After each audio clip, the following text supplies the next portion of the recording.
Putin के परमाणु युद्ध में फंस गए ट्रंप। 44 महीने बाद आखिर रूस यूक्रेन जंग में अब वो पड़ाव आ गया है जहां अमेरिका रूस के खिलाफ सीधी जंग में कूद रहा है। हंगरी में प्रस्तावित ट्रंप और पुतिन की मीटिंग पूरी तरह से रद्द हो चुकी है और तमतमाए ट्रंप ने अब रूस की 2 दिग्गज तेल कंपनियों पर बेहद सख्त प्रतिबंध लगाकर रूस के खिलाफ जंग का ऐलान कर दिया है। हैरानी की बात तो यह है कि राष्ट्रपति पुतिन ने भी बेहद उच्च क्षमता का परमाणु अभ्यास अपने दुश्मनों के खिलाफ शुरू कर दिया है। खबर तो यहां तक है कि यूक्रेन के राष्ट्रपति ज़ेलेंस्की ने स्वीडन दौरे के दौरान 150 ग्रिपेन ई जेट खरीदने के लिए कमर कस ली है। दावा किया जा रहा है कि ज़ेलेंस्की 150 ग्रिपेन जेट को रूस के खिलाफ ब्रह्मास्त्र की तरह से इस्तेमाल करना चाहते हैं। युद्ध के 1337 दिन बाद अब जो हालात दिख रहे हैं वो बेहद संगीन हो चुके हैं। पुतिन अपनी शर्तों से पीछे हटने को जरा भी तैयार नहीं है, जबकि ट्रंप रूस के खिलाफ सख्त प्रतिबंध लगाकर पुतिन को घुटनों पर लाना चाहते हैं। लेकिन पिछले 24 घंटे में हालात तेजी से बदल चुके हैं। पुतिन के आदेश पर बहुत बड़ा परमाणु अभ्यास रूसी सेना शुरू कर चुकी है।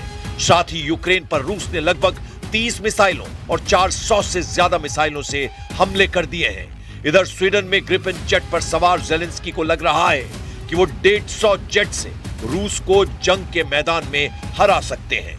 हम आपको रूस के परमाणु अभ्यास, ज़ेलेंस्की पर सवार जेट का जुनून और ट्रंप के रूस पर प्रतिबंध से जुड़ा युद्ध का वो बरमूडा ट्रायंगल दिखाने जा रहे हैं जो रूस यूक्रेन युद्ध को तीसरे विश्व युद्ध में बदलने जा रहा है।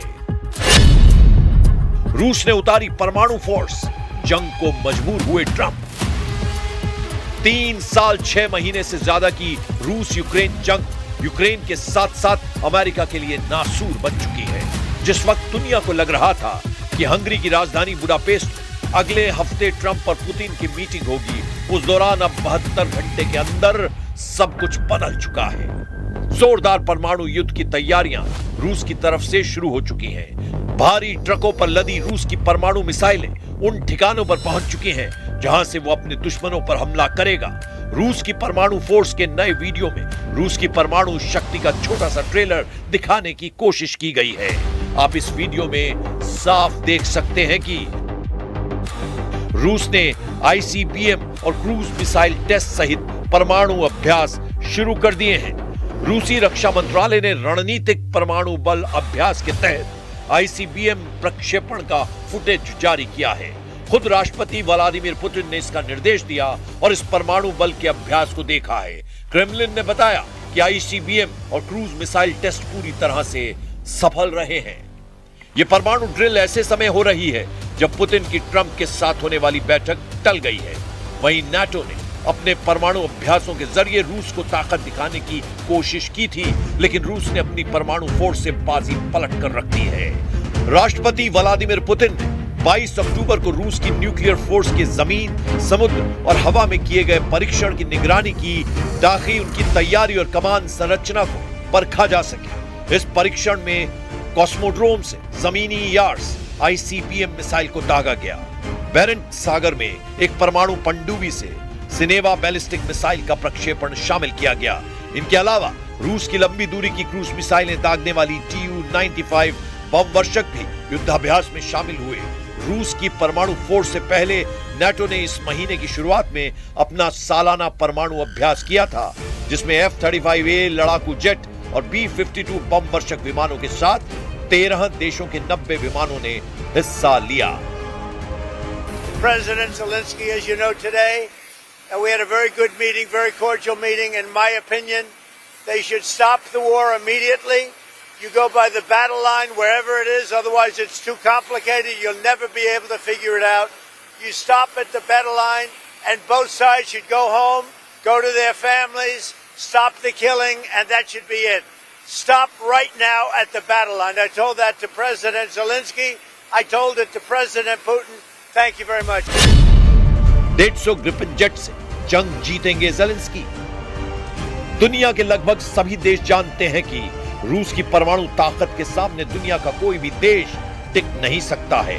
इसीलिए अमेरिका भी 3.5 सालों से रूस पर सीधा हमला करने की हिम्मत नहीं जुटा पाया है। अगर देखा जाए तो पुतिन अब तक के युद्ध में बाजीगर साबित हो रहे हैं। जहां एक तरफ रूस यूक्रेन के 27% इलाके पर कब्जा कर चुका है, तो वहीं दूसरी तरफ अपनी परमाणु तैयारियों से नाटो, यूरोप और अमेरिका के होश उड़ा चुका है। आप इसी से अंदाजा लगा सकते हैं कि रूस को जहां चीन, ईरान और उत्तर कोरिया से सीधी जंगी मदद मिल रही है, यही वजह है कि अब ज़ेलेंस्की ने अमेरिका के साथ साथ यूरोपीय देशों से ऐसे फाइटर जेट खरीदने का मन बना लिया है जो रूस यूक्रेन जंग में गेम चेंजर साबित हो सकता है। Tomahawks harm us?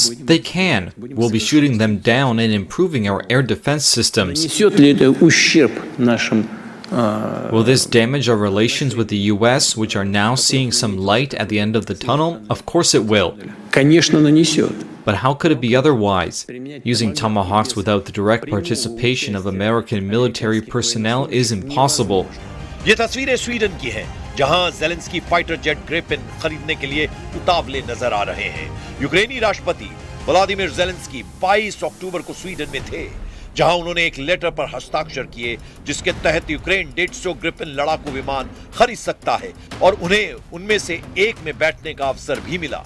ज़ेलेंस्की ने दक्षिण स्वीडन के लिंकोपिंग में स्वीडिश प्रधानमंत्री ओल्फ क्रिस्टर्सन से बातचीत की और ग्रिपेन लड़ाकू विमान बनाने वाली साब कंपनी का दौरा किया, जो JAS 39 ग्रिपेन लड़ाकू विमान, ग्लोबल आई निगरानी विमान, मिसाइल प्रणाली, टैंक रोधी पैदल सेना हथियार और दूसरे हथियार बनाती है।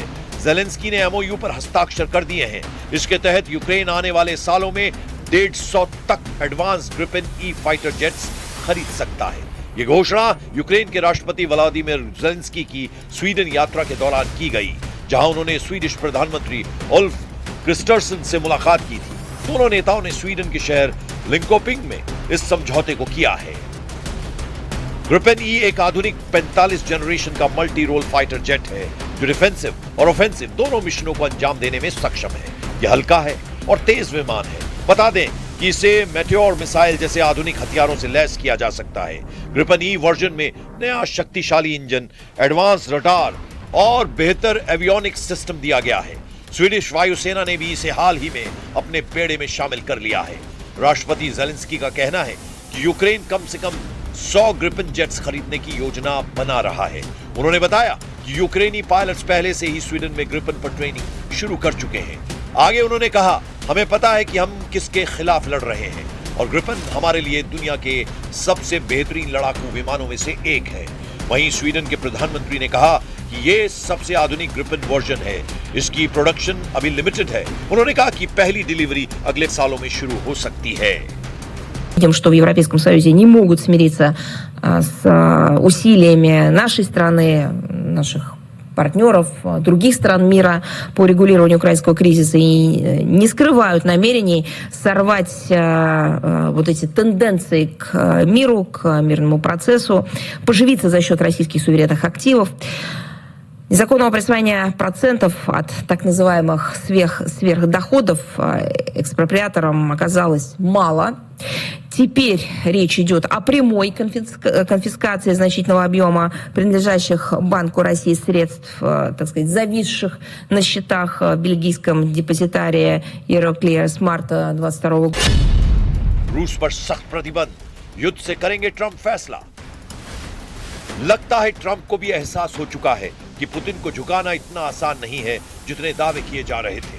यही वजह है कि ट्रंप ने टैरिफ वॉर के बाद रूस पर सीधा हमला कर दिया है।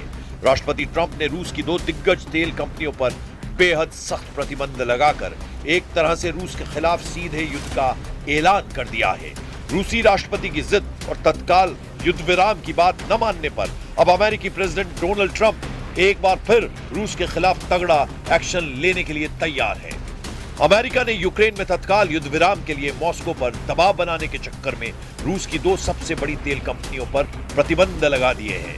अमेरिकी वित्त मंत्री स्कॉट बेसेंट ने कहा कि इस कदम का उद्देश्य क्रेमलिन के युद्ध के लिए धन जुटाने में मुश्किल पैदा करना है। उधर अमेरिकी राष्ट्रपति डोनाल्ड ट्रंप ने इस मुद्दे का हल जल्द निकलने की उम्मीद जताई और कहा कि ये प्रतिबंध कुछ ही समय के लिए होंगे। अमेरिका ने 22 अक्टूबर को रूस की 2 सबसे बड़ी तेल कंपनियों रोसनेफ्ट और लुकोइल पर प्रतिबंध लगाने की घोषणा की ताकि मॉस्को पर तुरंत युद्ध विराम पर सहमत होने का दबाव बनाया जा सके।